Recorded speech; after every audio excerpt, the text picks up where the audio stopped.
Pues comenzamos a grabar, ¿ok? Buenas noches a todos. Esta charla entre amigos es enfocada a la materia de evaluación. Juan Plasencia es la materia de evaluación. Ujú. En los procesos de aprendizaje y los sistemas de educación a distancia y en línea. ¿Ok?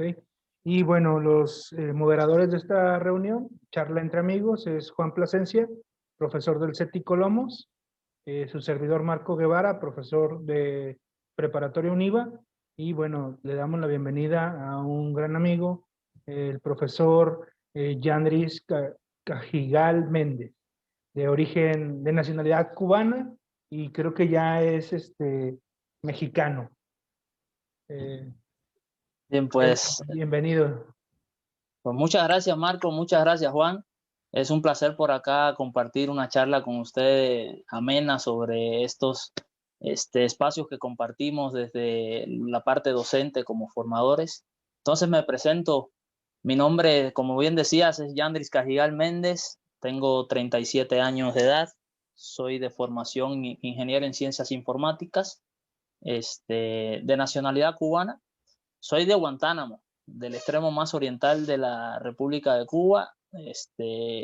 Estudié mi universidad en La Habana, en la Universidad de las Ciencias Informáticas, una universidad surgida bajo el calor y la necesidad del gobierno de enfocarnos a las nuevas tecnologías y desarrollar personal capacitado en estas áreas para poder sustentar y sacar adelante, ¿no?, las cuestiones tecnológicas y necesidades del propio país.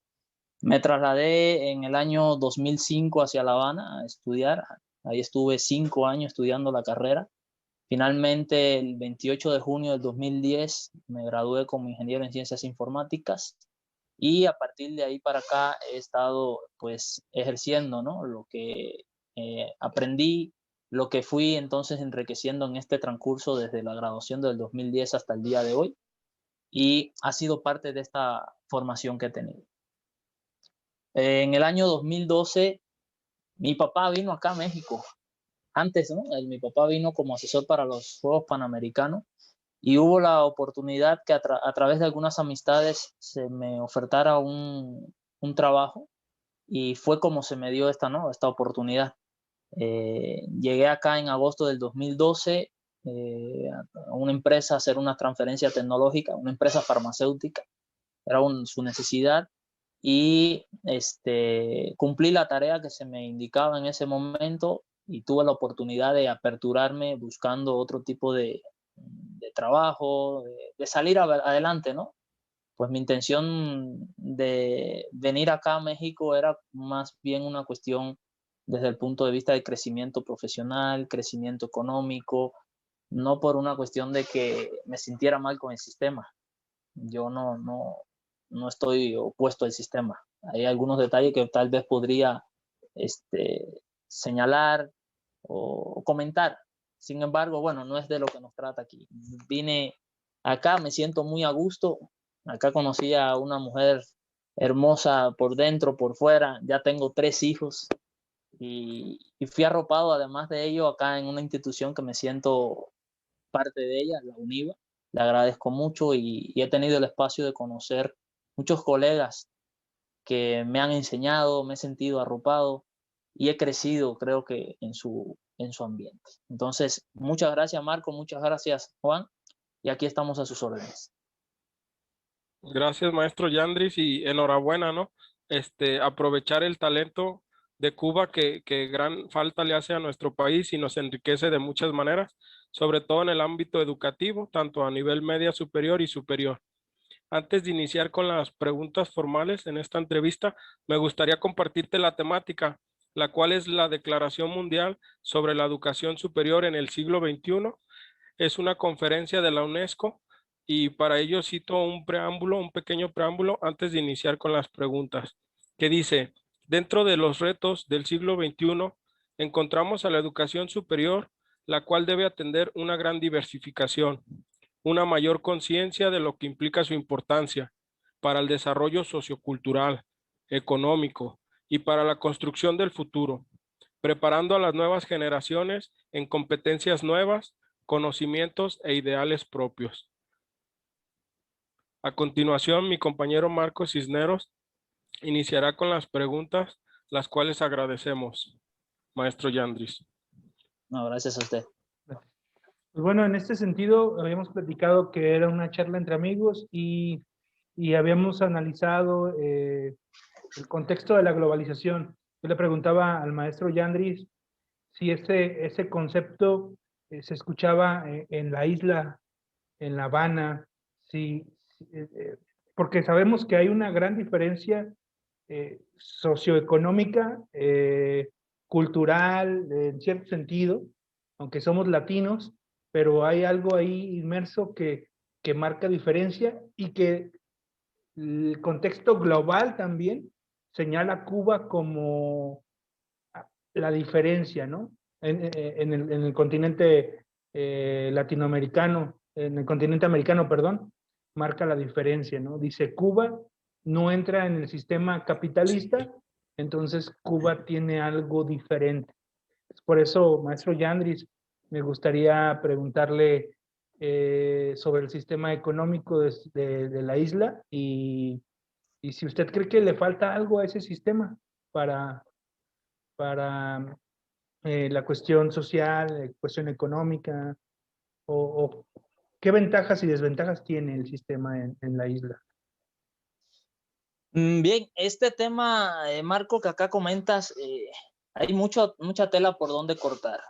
Y te voy a comenzar platicando sobre lo último que comentabas, el sistema económico, socioeconómico. Pues Cuba tiene un sistema muy marcado de socialista, socialista al estilo de la antigüita, a la tradicional, no este socialismo moderno que se maneja en otros países como son algunos países asiáticos, otros como el socialismo de otros de acá del continente. Es muy arraigado o sea, el socialismo cubano es muy arraigado a sus bases. Se trabaja mucho desde la ideología como parte de esa, yo digo, adoctrinamiento o sembrando, ¿no? Al mismo cubano algo en lo que creer y que defender. Ciertamente, como comentabas, la globalización sí le ha pegado a todos los países y Cuba, como parte de este conjunto de países que han tenido que salir adelante, sí le ha pegado mucho. Una de las tareas que se ha tenido que dar el gobierno cubano es preparar profesionales en muchas de las áreas para tener un grosso alto de universitarios, de científicos, que vinculados con las acciones indicadas por el gobierno puedan satisfacer esas necesidades propias que hay en la sociedad. Existe un bloqueo económico del gobierno de los Estados Unidos desde el año 1962 que ha afectado en la cuestión sobre todo económica, y afectar la economía hace que afecten, ¿no? Valga la redundancia y ser reiterativo en este sentido, el crecimiento en muchas de las áreas. Entonces, una de las acciones gubernamentales que se ha tenido es potenciar mucho la educación para crecer en este sentido.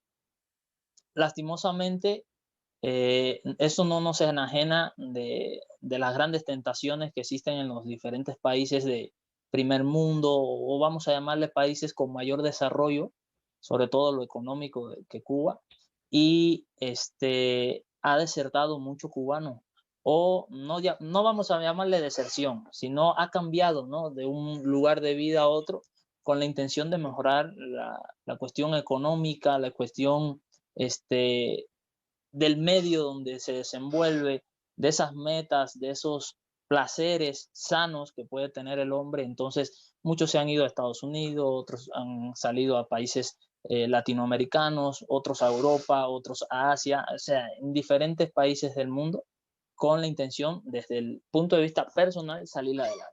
Entonces, sí, en esta parte de la globalización, sí ha afectado mucho a Cuba, pues desde el año 62 Cuba anda remando contra la corriente. Entonces le ha costado muchísimo salir adelante por estos temas de la globalización. Entonces se ha visto afectado.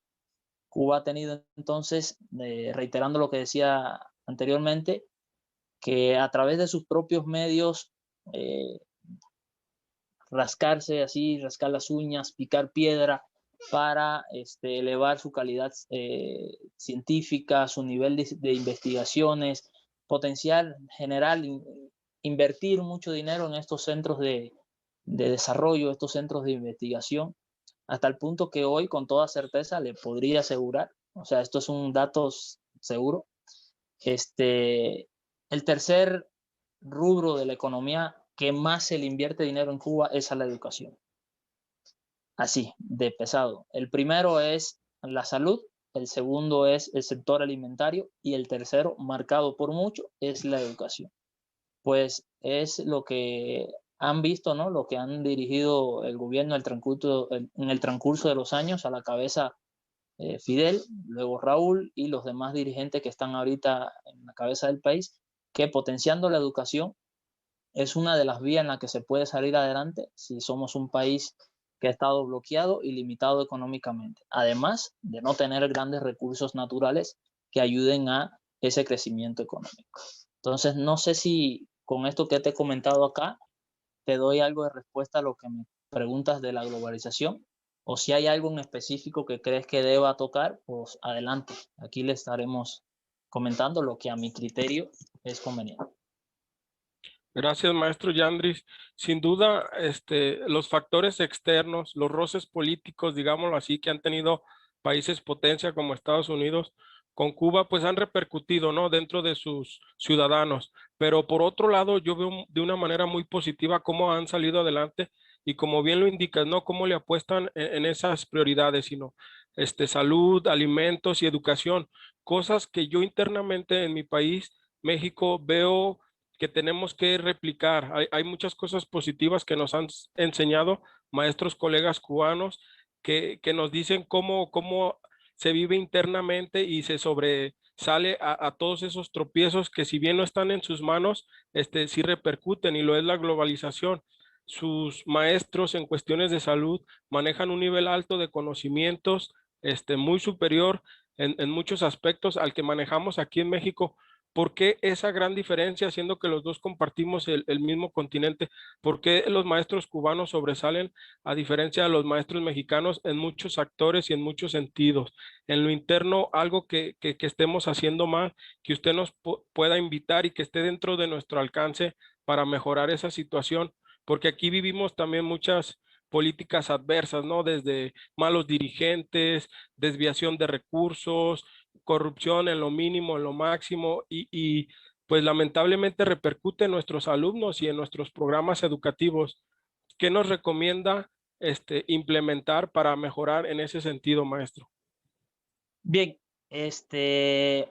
aquí sin el ánimo de hacer un señalamiento ni etiquetar un sistema u otro, reitero nuevamente, voy a hacer mi comentario muy particular.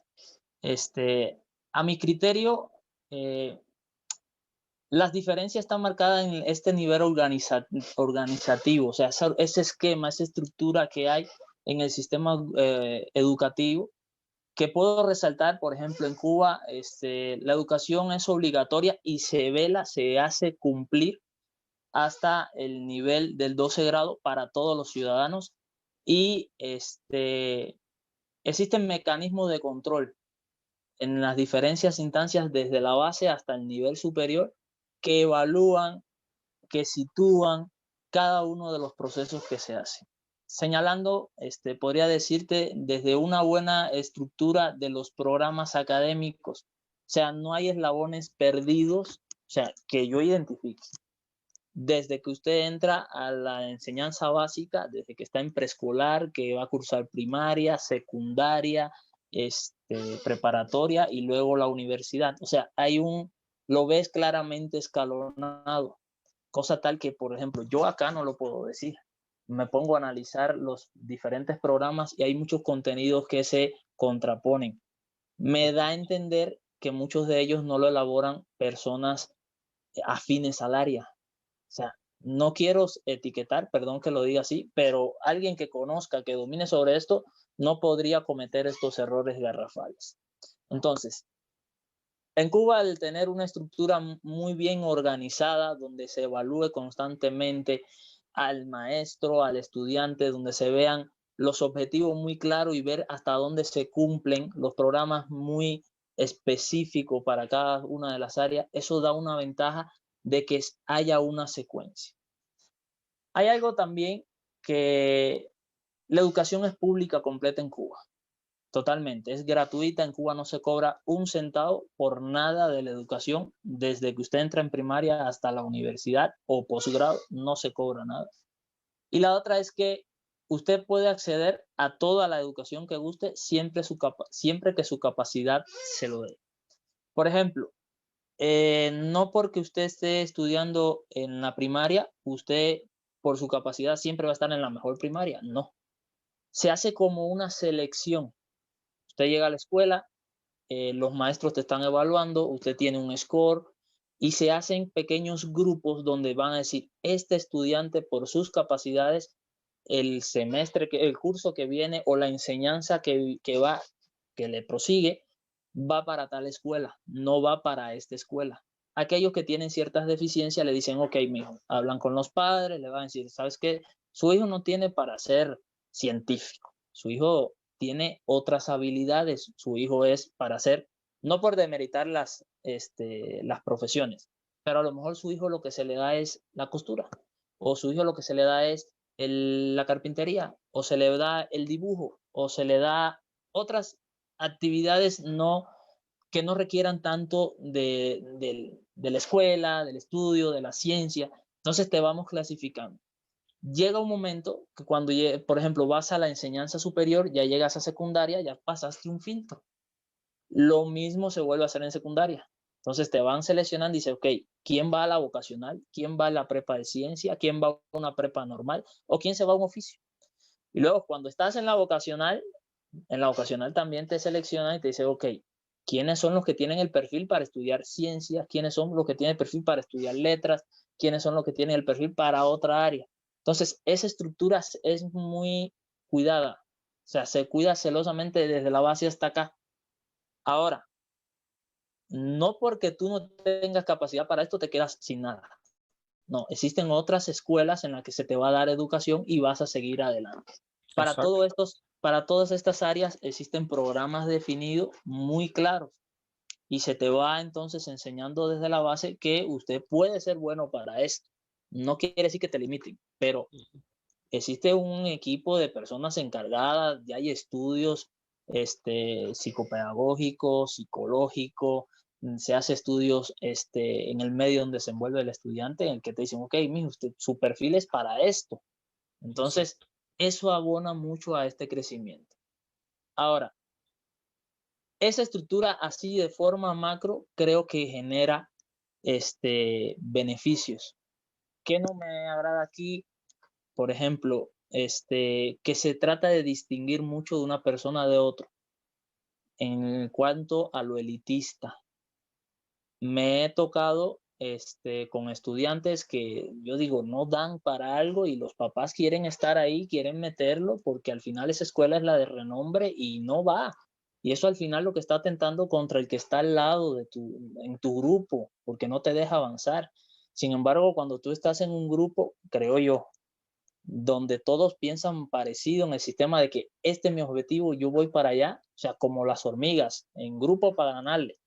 Entonces, es motivante, porque el muchacho acá creo que se desmotiva, hay muy buenos, aquí los hay, muchachos que yo digo, wow, mi respeto, pero llegan a un grupo de 20, 30 estudiantes y entonces están aquellos que no lo filtraron, entonces quisieron que estuviera en esa escuela porque esa escuela tiene nombre, pero este muchacho se desmotiva y dice, no voy a avanzar, ay, perdón la palabra, me da hueva, ya eso yo me lo sé. Entonces el maestro, como esta parte que debe de llevar, de ser formador, de acompañar, tiene entonces que retrasar, rompe el programa, rompe los esquemas, a veces se tiene que ver obligado a modificar instrumentos de evaluaciones definidos por las academias o las instancias que van a evaluar, y eso hace que se incumplan los objetivos trazados al principio de un cuatrimestre, bimestre, semestre o un periodo. y todo esto atenta. Entonces, la invitación mía es una buena estructura donde se defina claramente cuáles serían los programas de clase, donde hayan control específico para el cumplimiento de los objetivos de los maestros y que se cumpla, o sea, que se vea cuál es el avance programático que han tenido los estudiantes. En una ocasión, yo comentaba con un grupo de colegas que a mí en lo particular me hubiera agradado que un día yo estuviera dando clase y llegara el director de mi escuela y me tocara la puerta y me decía, maestro, ¿puedo pasar a su clase? Sí, adelante. Y que pasara como un estudiante más. O llegara el subdirector, maestro, ¿puedo pasar? Sí, pásale. Eso es importante también, pues le daría una idea a los directivos de ciertas instituciones qué tipo de maestro tenemos ya sobre la práctica, cómo resolvemos ciertas situaciones, cómo estamos cumpliendo ese programa que la SEP nos está indicando a nosotros para lograr nuestros objetivos, objetivos institucionales y objetivos de la Secretaría de Educación. Y más allá de hacer un señalamiento al maestro, sino retroalimentarle. Algunos de esos colegas me comentaban, no, es que eso atenta contra mi privacidad, me estarían limitando a mi libertad de cátedra o mi comportamiento, oh, qué pesado se siente. Bueno, tal vez lo sentirías la primera, la segunda vez, pero ya cuando se hace cotidiano y lo ves como un proceso de crecimiento, creo que sería bueno. Entonces, detalles como estos, de tener un buen control de todo lo que estás haciendo en el proceso, de que te vayan a auditar y que se vea como algo sano, ¿no? De crecimiento, sería agradable. No sé si hay algo por acá que se me quede o gusten que le pueda dar mi percepción. Yo creo que con eso terminas en la evaluación docente, ¿no? O sea, eso falta también en el sistema educativo en México, ¿no? Pero una evaluación docente objetiva, ¿no? Realmente objetiva. Y bueno, ese es un tema donde nos vamos a meter mucho, solo comentar eso. Y yo tenía una preguntita ahorita que estabas hablando también de la educación en Cuba. ¿Y conoces el porcentaje de analfabetismo en Cuba? De analfabetas en Cuba. Sí. ¿De cuánto por ciento es? Hoy, 0% analfabeto. O Hoy. sea, cualquier cubano sabe leer y escribir. Cualquier cubano. Te puedes encontrar, hablando, pues, Marco, eres matemático, Juan también anda en el área. Puedes encontrarte tal vez una persona que tenga 100 años, tenga 90 años y diga, pues yo no sé redactarte una carta, pero al menos comunicarse, escribir su nombre, eso lo sabe. Pero el logro de la Revolución Cubana se marca a partir del año 61, específicamente en el mes de octubre, cuando se hace lo que es la campaña de alfabetización. Y a partir de ese momento para acá, es donde se reconoce, en Cuba no hay un analfabeto. La estructura en Cuba está diseñada de esta manera, te lo voy a comentar. En Cuba no existe una localidad donde no haya una escuela. En esa localidad hay un niño y ahí hay una escuela. O sea, no hay una cobertura casi total, digámoslo. No es casi, es una total. Cobertura total. Así, eso te lo puedo asegurar y con conocimiento de causa, directo. Yo soy natural de Guantánamo, puedes buscar o podrían buscar en la web información sobre Guantánamo. Guantánamo es la provincia menos, ¿cómo decir? Agraciada en lo económico, es la más pobre de mi país. En mi provincia la que genera menos ingreso per cápita, digámoslo así, de Producto Interno Bruto. La localidad con menos.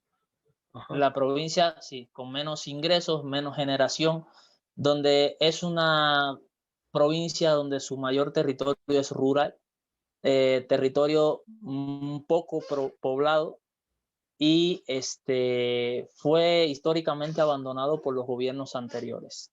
Entonces, una de las cuestiones que llegó Fidel y dijo, bueno, necesitamos llegar a todos los cubanos, alfabetizarlos y hacerlos unas personas que no se enajenen de la realidad, que dejen de ser ignorantes de muchas cosas y empiecen a culturizarse. ¿A través de qué? De los libros, de la televisión, de la radio. para que en conjunto todos, por muchas de las limitaciones que hay, podamos entonces aportar, ¿no?, nuestro granito de arena para salir adelante. Entonces, en mi provincia, yo conocí, en una ocasión tuve esta experiencia, que nunca en la vida me pasó que eso fuera así. En un lugar donde la gente se comunicaban silbando. O sea, increíble, silbando. En esa comunidad vivían 7 personas nada más. Entre esas 7 personas habían 2 chicos. Un niño de ellos tenía 12 años y no conocía la carretera central. Y la distancia eran como aproximadamente 60 kilómetros desde donde vivía hasta la carretera. Nunca había ido a la carretera. Y yo fui a la casa de ellos. El día siguiente que yo salí, cuando me asomo, porque era en una sierra, que volteo a ver del otro lado de la sierra, ahí había una escuelita. Ahí estaba la escuela con la bandera así. Y yo pregunté, ¿y esto qué es? O sea, haciéndome el ignorante, ¿no?, del tema, el ingenuo. Dice, es la escuela. ¿Y quién es el maestro? No, es mi tío. ¿Y tu tío a cuánto le da clase? No, mi tío nos da clase a todos nosotros. O sea, fíjate, es en uno de los lugares más extremosos de llegar por las condiciones topológicas, geográficas, difícil. Yo me pasé hasta donde me llevó un camión y luego de ese camión nos subimos en unos mulos. Demoré como 5 horas para llegar a ese lugar. No le miento. Ahí había una escuela. Ahí la Revolución Cubana había puesto sus recursos para alfabetizar y que no quedara nadie analfabeto. Esa gente sabían escribir. Esa gente escuchaba en la radio a diario para ver el parte meteorológico o si había alguna información que se estaba dando a la población cubana. Y eso fue, o sea, para mí, fíjate, estoy en México y yo lo comento con orgullo, siento satisfacción por eso. Hasta ahí llega la alfabetización. Y esos son logros de ese empeño que ha tenido el gobierno por llevar la educación que sea universal, gratuita, a todos los rincones de Cuba. Entonces, si en Cuba, en Guantánamo, que es lo más extremo, esto ocurre, dime tú, en las otras provincias con mayor recurso, con mayor población citadina, donde es otro el ambiente, otro el medio el que se comporta. Entonces, por eso, Juan, te puedo asegurar, no es casi, es la totalidad. Gracias. Y sin lugar a dudas, esto habla del gran compromiso, ¿no?, que dictan las autoridades en Cuba en términos de educación. Y algo que me llama mucho la atención, que todos estos componentes que mencionas están lejos de lo económico o la financiación y que lo podemos implementar en lo interno. Tocaste el tema de la organización, la obligatoriedad, estándares de control y seguimiento, es decir, hay un acompañamiento. Existen filtros para evaluar perfiles y potencializar las habilidades de los alumnos. Y tenemos que cambiar ese chip, ese paradigma de estigmatizar que por qué decimos que los alumnos son buenos para una cosa o para otras, porque eso es parte de la diversificación, perdón, y lo tenemos que señalar en el ámbito académico. ¿Para qué? Para que ese niño no salga frustrado, no sea un alumno que aprende por educación forzada, sino porque se está encaminando hacia un logro, a una meta, y va a funcionar tanto en lo individual como en lo colectivo. Y son cosas que no suceden aquí, que porque mi tío lo estudió, que porque me mandó mi papá, y dejamos de ver esos temas que no necesitan recursos, sino más bien atención, ¿no?, hacia los alumnos y hacia los sistemas propedéuticos, desde antes de que ingresen a un nivel superior, hacer ese análisis académico y cognitivo del alumno para poderlo perfilar de una mejor manera. Tocaste el tema de una muy buena estructura y el tema de la evaluación, que ahorita te haremos una pregunta más puntual al respecto, tanto como en la docencia como con los alumnos, y que haya relación y congruencia entre los programas, porque aquí pareciera que son muy diferentes los programas que maneja una universidad de otra y estamos dentro de una misma zona metropolitana. Entonces, y sin lugar a duda, la gratuidad hasta niveles de posgrado, por supuesto que lo debemos de incentivar, ¿no? Si gastamos y derrochamos dinero en otros sectores que no nos reditúan de alguna manera, pues ¿por qué no hacerlo en la educación, verdad? Entonces, todo esto me llama la atención y son políticas que podemos implementar nosotros, incluso como docentes, en este camino que nos tocó de la educación. Muchas gracias, maestro Yandris. Me gustaría ahí hacer aportar algo, ¿no? Me Sí. agrada el orden de cómo comentaste estos apuntes que te daba, tomabas nota, y podría añadir a esto que a mi criterio todo esto abona, ¿no?, a la finalidad de que exista un gran vínculo entre la universidad y el gobierno para tener dentro de la universidad persona capacitada, personal de investigación que verdaderamente haga aportes, ¿no?, válido para ese desarrollo, para ese crecimiento, que, que vayan de la mano con los acuerdos que han tenido los diferentes gobiernos, en este caso Cuba, con las diferentes instancias internacionales que son evaluadoras. Y por acá me viene a la mente los objetivos del milenio que se trazaron para la agenda hasta el 2030. Entonces, ahorita se está trabajando en Cuba, específicamente en una acción gubernamental, está dentro de esta agenda, en la vinculación universidad-gobierno.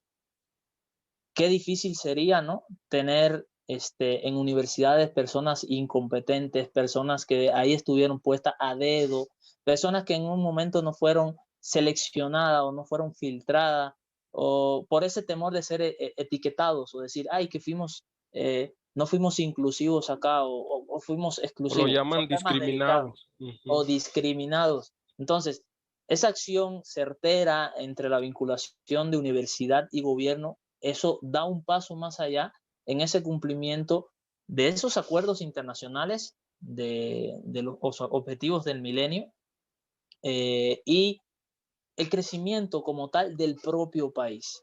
A veces yo escucho personas aquí que critican, no, que meten a la UDG con las cuestiones gubernamentales. Le digo, ok, si me permite dar mi criterio, ok, los que saben aquí son los académicos de la UDG. ¿Quién podría aconsejar bien a un gobierno? Ellos. Los Es que cuando investigadores. están, Ujú. claro, es que cuando están en México siempre están haciendo referencia a la UNAM o al Instituto Politécnico Nacional. Pues claro, son ellos los que saben. ¿Quién va a aconsejar mejor a un político que la gente que son especialistas de un área? Eso no están inflando, eso no están ahí por gustos.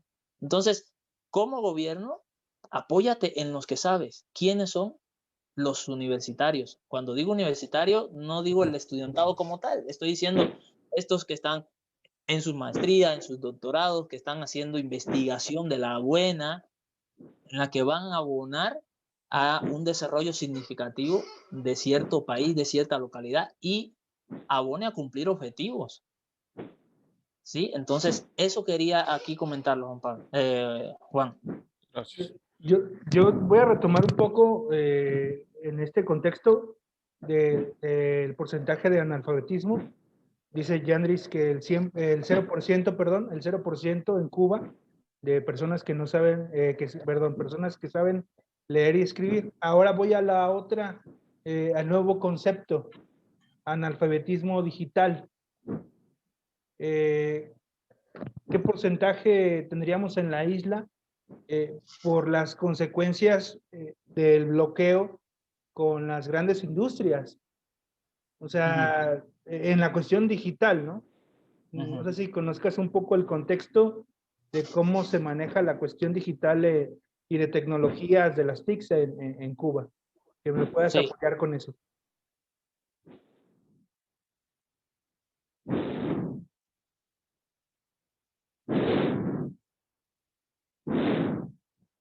Creo que se quedó congelado. ¿Y Andrés? Sí, se pasó un poco. Vamos bien, Juan. Yo Sí. creo que vale la pena todo, nomás hay Sí, que sí, hacer algunos toda recortes. la información que vive, como nos decía la maestra Sarina, ver las cosas desde lo externo, desde una globalización internacional, también a lo interno, o sea, qué es lo que se hace dentro de las universidades de Cuba para tratar de replicar lo positivo y hacerlo aquí en México. Adelante, maestro, perdón. Perdón, ¿sí me escuchan ahorita? Sí. Sí, ya vi. Ah, Perdón, ¿dónde me quedaba? Es que aquí se interrumpió.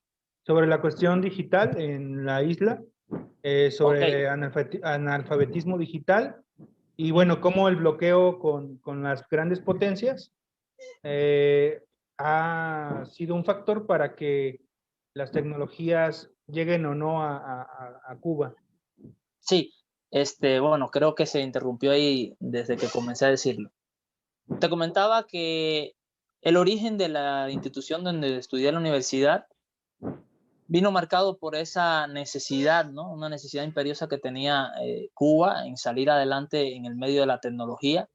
Fidel en algún momento dijo que en lo posterior a esa fecha, su origen fue en el 2001, el mundo se iba a mover a través de lo tecnológico. Entonces, Cuba no podría quedarse atrás en ese medio, ¿no?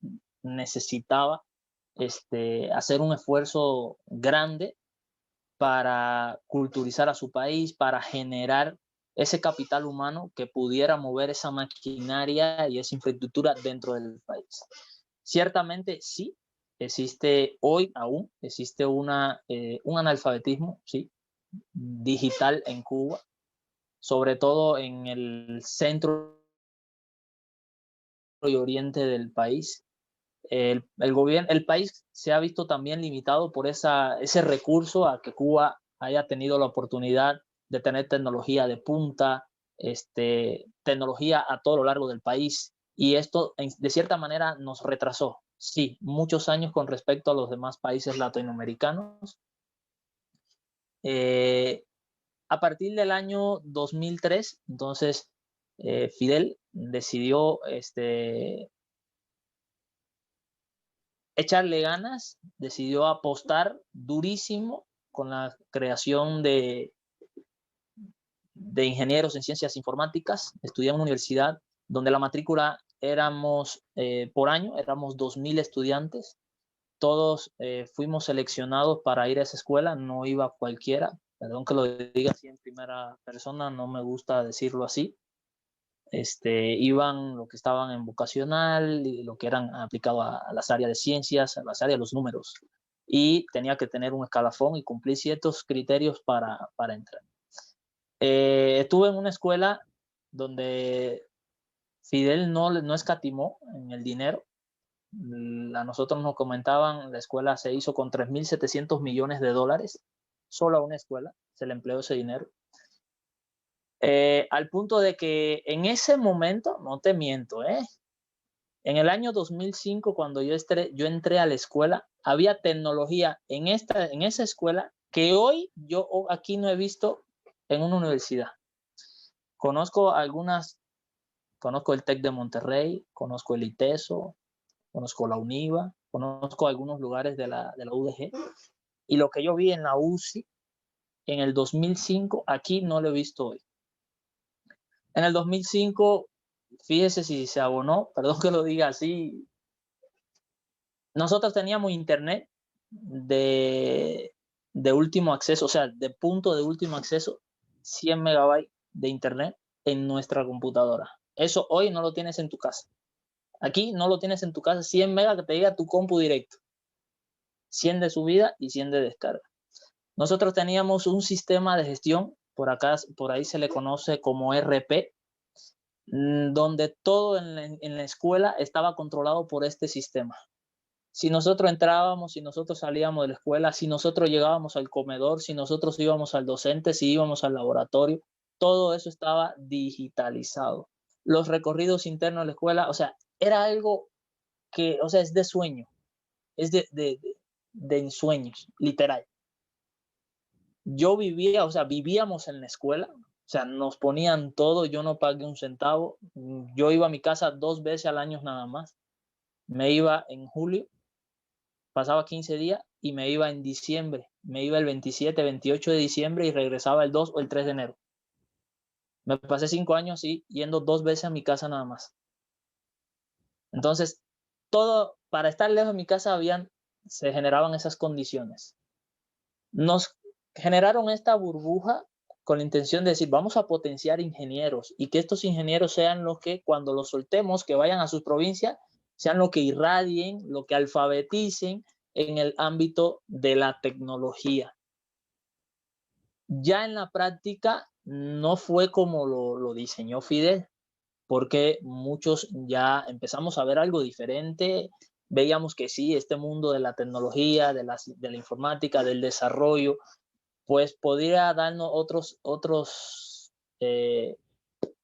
pinceladas en la vida. Y algunos salieron del país, muchos, otros se quedaron en sus provincias y han sido lo que han transformado desde el interior de la república, o sea, del interior del país, a la población. Entonces, reitero, sí sigue existiendo analfabetismo. ¿Podría señalar aquí los motivos? Bueno, el no tener recursos en todos los lugares para sentar a una persona y decir, siéntate en tu computadora, esto funciona así, explicarte cuáles son los principios básicos, desde qué vas a hacer, si puedes trabajar con el mail, qué es una conexión a internet, porque eso es ajeno para mucha población aún, sobre todo la población de 40, 50 años en adelante.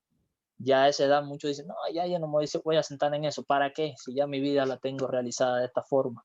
Entonces ha costado. A la juventud, no tanto porque es algo más pegajoso, pero reitero, se complica la cuestión de el recurso. Otra limitación, Cuba no es suficiente en la generación de energía. Cuba todavía importa más del 50% de los combustibles para generar energía eléctrica. Entonces, el tener estos recursos te va a consumir más electricidad. Entonces, es una de las cosas que se ponen en la balanza y dicen, ¿cómo le hacemos? Porque hay que dar de comida, hay que alimentar, hay que tener los servicios básicos de salud, hay que invertirle a la educación de los chicos que están abajo y otros sectores de la economía. Entonces, bueno, vamos a llevarlo poco a poco. ¿Se ha tenido avance? Sí.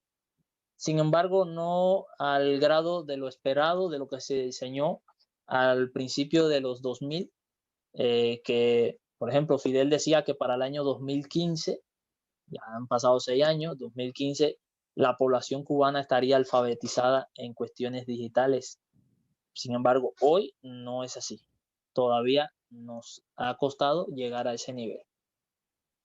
¿Qué por ciento tendríamos? Si te digo exactamente, te mentiría. Pero yo creo que todavía nos faltaría como un 40% de la población. Es un criterio muy, muy particular. ¿Que hay que trabajarlo? Sí. ¿Qué necesita Cuba? Recursos. ¿Qué necesita? Preparación en la población para el manejo de la tecnología, el no ser ignorante de mucho de ello. Hoy se vive esta parte de la apertura del Internet en Cuba y hoy se escuchan anécdotas de las personas que están interactuando con un celular, con una tablet, con una computadora, que eran anécdotas de tal vez el México del 2000 o México del 2005. Hoy eso es lo que se fomenta en Cuba. O sea, quiere decir que en este sentido México le lleva 15 años, tal vez 20 años en cuanto a esa alfabetización tecnológica. O por lo menos lo que conozco yo de la parte citadina. Desconozco los lugares más alejados, los lugares donde las manos del gobierno no llega. Entonces, es lo que le puedo comentar. México podría hacer mucho. México es un país con un poco más de recursos que tal vez distribuyendo de forma más equitativa o enfocada a un objetivo podrían alcanzarse buenas cosas. Conozco muy buenos mexicanos desde lo personal, desde lo profesional. Conozco mexicanos muy perseverantes, dedicados. Entonces, como esos hay miles, hay millones acá. Si se le da el recurso, si se le da el espacio con voluntad, entonces yo creo que los resultados podrían salir. Gracias, maestro. Y sin lugar a dudas, las respuestas convergen, ¿no? En que con un poco de compromiso, diría yo, desde parte del gobierno, de la autoridad sobre la educación de nuestro país, se pueden lograr grandes cosas como nos comparte el maestro. Y respecto a la evaluación, algo en particular, la evaluación que se visualiza dentro de las universidades, tanto para el alumno como para el docente, si queremos hablar de una evaluación integral, ¿a usted a qué le apostaría, maestro? o cuáles instrumentos debemos de manejar en este futuro que ya está aquí para mejorar todo el contexto del alumno? Fíjate que este tema yo creo es espinoso en el sentido de no diversificar los diferentes instrumentos de evaluación para caracterizar a una persona o a un profesional. Entonces, creo que se debería ir de lo general a lo específico para poder darle una calificación correcta o, como decirle, lo más certero posible a una persona o a un profesional. Tal vez instrumentos de evaluación específicos dirigidos en las enseñanzas básicas tal vez funcionen un poquito. Sin embargo, en el nivel universitario, nivel de posgrado, no creo que sean tan efectivas. Yo podría evaluar al maestro Marco en su posgrado por lo que él hace, pero no podría evaluar a Marcos igual que a Juan, porque el contexto no es el mismo. A lo mejor Marco es bueno para una cosa y Juan es bueno para otra. Entonces no debo evaluar con el mismo instrumento. A ver, Okay. pongo algo hipotético. A lo mejor Marco sabe bailar salsa y Juan no sabe bailar salsa. ¿Por qué tengo que evaluarlo igual? O viceversa. Entonces, yo creo que se debería ser más específico en los niveles de universidad, ya en pregrado o posgrado, en la cuestión de cómo te voy a evaluar, siempre y cuando se cumpla el objetivo. ¿A qué yo quiero llevarte a este nivel de profesionalización? Perfecto, adelante. ¿Cómo te evalúo yo? Pero no ser algo genérico para todos. Exacto. Más Yo si tengo hablamos de una diversificación como tal y de características únicas entre un paracadémico y otro, pues evidentemente no podemos utilizar un único instrumento como bien lo menciona. Sí, yo creo que esto de utilizar instrumentos genéricos o, bueno, sí, genéricos para todos es para la cuestión de números, pero en la práctica sobre la realidad, o sea, no te dice mucho. Entonces, debemos enfocarnos en ser certero, diversificar esta parte de los instrumentos de evaluación de manera tal que sí sean objetivos, que lleguemos a donde nosotros deseamos. Exacto. Y poner en un balance, ¿no? Tanto lo cuantitativo, porque eso al final no lo van a implementar, no lo va a pedir el propio sistema, por números, por estadística, por egresos, títulos, etcétera. Pero implementar e incorporar lo cualitativo, ¿no? Eso sería lo importante. Sí, el problema, fíjate, yo acá identificaría también, es muy fácil evaluar todo lo objetivo, pero ¿qué haces con lo subjetivo? Todo eso que es subjetivo, necesitas agarrarlo y decir, bien, bien, bien, ¿esto dónde va? Va acá, esto va acá, pero a lo mejor lo que pusiste en esta mano hoy, mañana aquí no te funciona, necesitas modificarlo, porque se va moviendo todo. Cambia la educación, cambia el perfil, cambia el medio, cambia el entorno. Entonces, si tú no lo mueves, ¿qué vas a hacer? Sigues haciendo lo mismo. Entonces, yo creo que más bien va por cómo poder evaluar lo subjetivo, que eso es lo que va a cambiar de un perfil a otro de las personas. Sería nuestro valor agregado, ¿no? ¿Cómo evaluar esa subjetividad? Es Excelente. correcto. Que es lo que al final a nosotros nos va a diferenciar, nos hace diferente, nos hace distinguirnos los unos de los otros. Bien, a veces todos tenemos 100 Ujú. en nuestras materias, pero ¿qué nos hace diferente? Exacto. El cómo llegamos a ese 100, el cómo nosotros le podemos dar solución a algo. Yo alguna vez platicaba con unos compañeros míos en la universidad y decíamos, ¿qué es la inteligencia? La inteligencia no es sacar 100. La inteligencia es la capacidad que tenemos nosotros de poder consultar en nuestra base de datos una información previamente guardada y dar una solución rápida y asertiva. Entonces, Eso. eso es subjetivo, no es objetivo. ¿Cómo lo cuantificas? ¿Qué instrumento tienes para evaluar eso? Ah, que es rápido pensando, sí, está bien. pero a lo mejor no te lo da efectivo, no es eficiente, no es eficaz, perdón. Entonces, eso hoy no lo veo. Un examen escrito es un instrumento para evaluar tal vez un contenido, un procedimiento, trabajo bajo presión, porque muchas cosas son procedimentales. A lo mejor si nos vamos a las áreas de ciencias naturales, sí, van agregando un conocimiento a su ¿cómo decirte? A su diccionario, ¿no? De esa cultura general, de lo que A debemos su acervo cultural. Es correcto. Sin embargo, no nos dice a nosotros cuánto es de bueno este estudiante. Entonces, puedes tener un examen, puedes tener lo que es la observación directa, puedes tener una verificación, puedes tener una tarea, puedes tener un seminario, puedes tener un taller, todos en su conjunto, tal vez te pueden llevar a esta dirección. Sin embargo, habría que abrir esa parte de la subjetividad. Y tocaste un punto interesante, ¿no? ¿Qué tan bueno es el estudiante? Pero también viene el otro reto. Ese estudiante que es bueno, ¿qué tan bueno será en el exterior, en el contexto? Sirviendo de manera ética a su sociedad, ¿no? ¿Cómo ese individuo va a rendir afuera, ¿no? En pro de la sociedad. Esto es muy importante, Marco. Vendría de la mano también desde esa estructura que hablábamos al principio, desde que usted comienza en la educación. ¿Qué estoy haciendo yo como gobierno para definirte a ti un curso parejo de que tu crecimiento en la cuestión educacional sea correcta y que acompañe a esto que nosotros en casa, desde la familia, vamos cultivando los valores, la cuestión ética, la honestidad, los principios cívicos, que hoy yo digo, es de las cosas que yo digo, wow, hoy, perdón que lo diga así, es lo que más me incomoda en la sociedad mexicana. Exacto, que La, nos pesa y sin embargo hablamos todos de una educación de calidad, de una educación integral, pero no incorporamos esos elementos base, ¿no?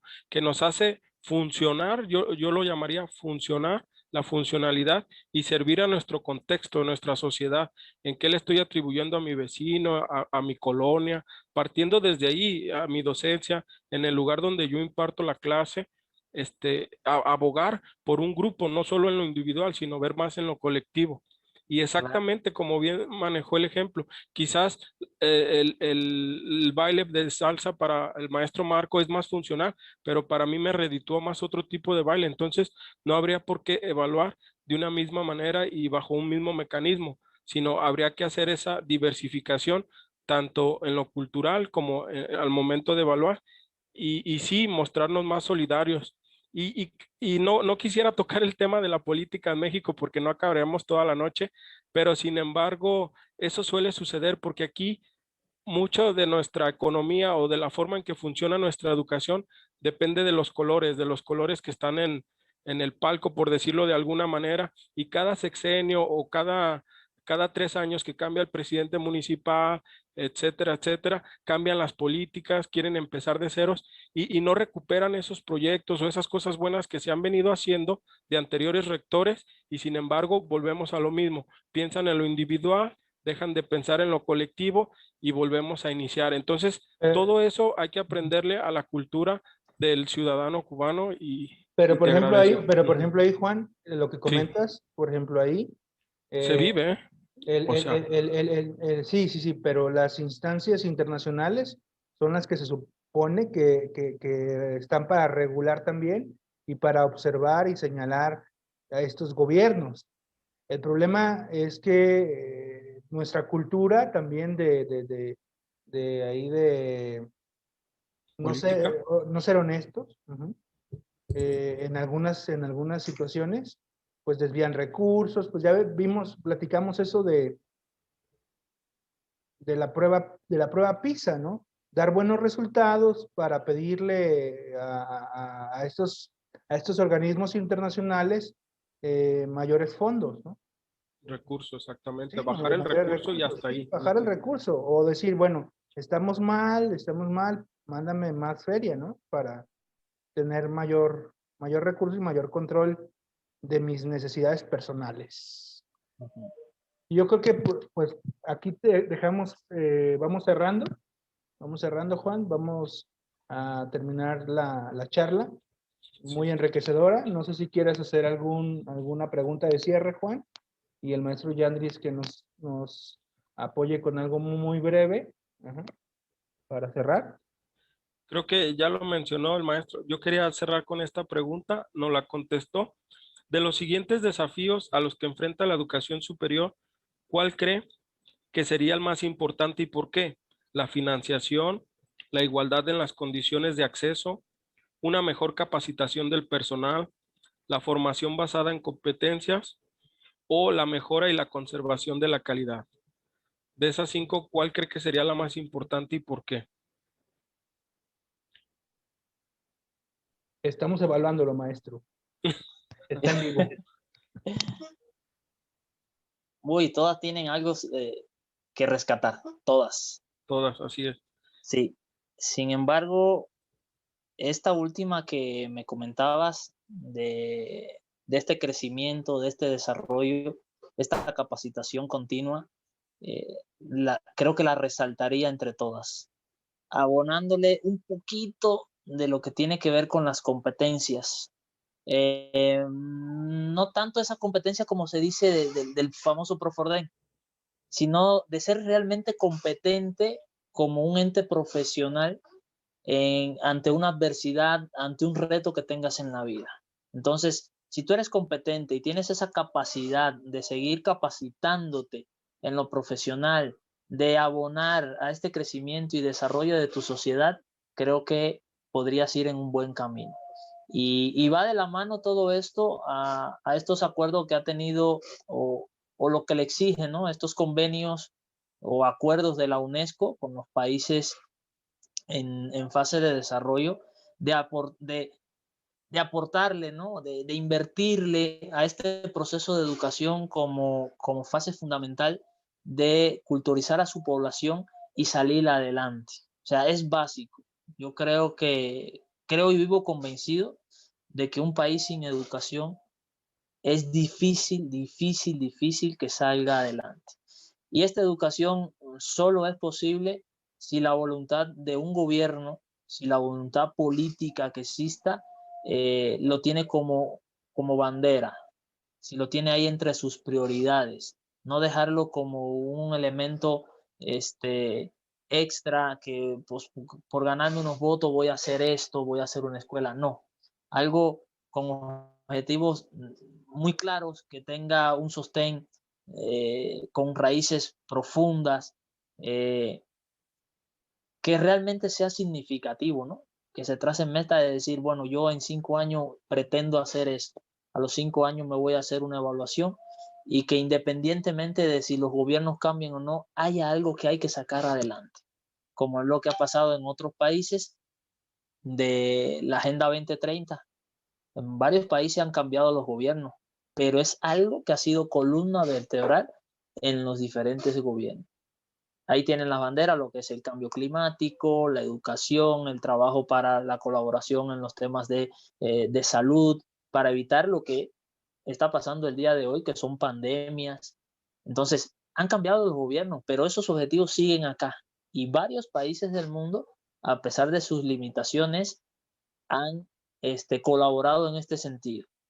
Por ahí, a día de hoy, he leído algunos artículos donde se ve un freno que se ha puesto a la cuestión del cambio climático. No lo necesario, pero se ve un pequeño trabajo, o sea, algo se está haciendo. Que, bueno, esos pequeños granitos de arena que aportan sus gobiernos. De que se emita menos gases, en eso influye la educación de los países.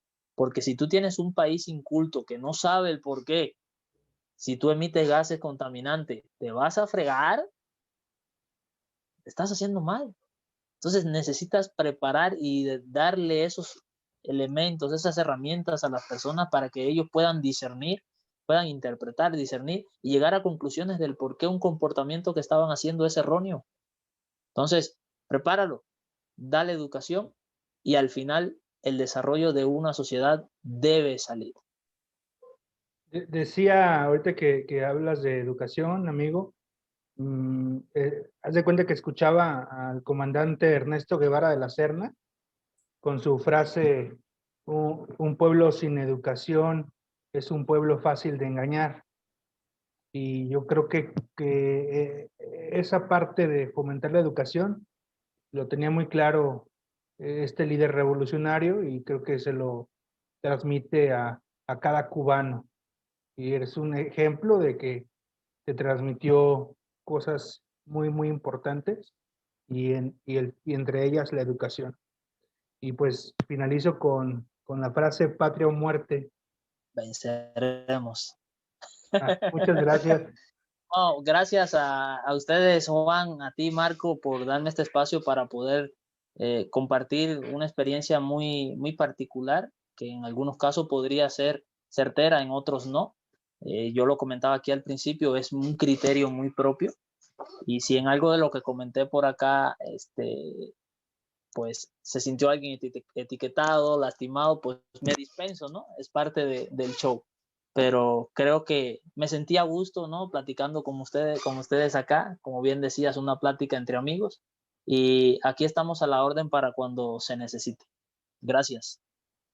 Gracias, maestro Yandris, por Juan, no sé, compartirnos un poco de su cultura del país y enriquecernos aquí trabajando.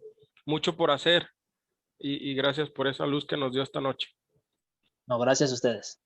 Buenas noches. buenas noches, hasta luego. Buenas noches.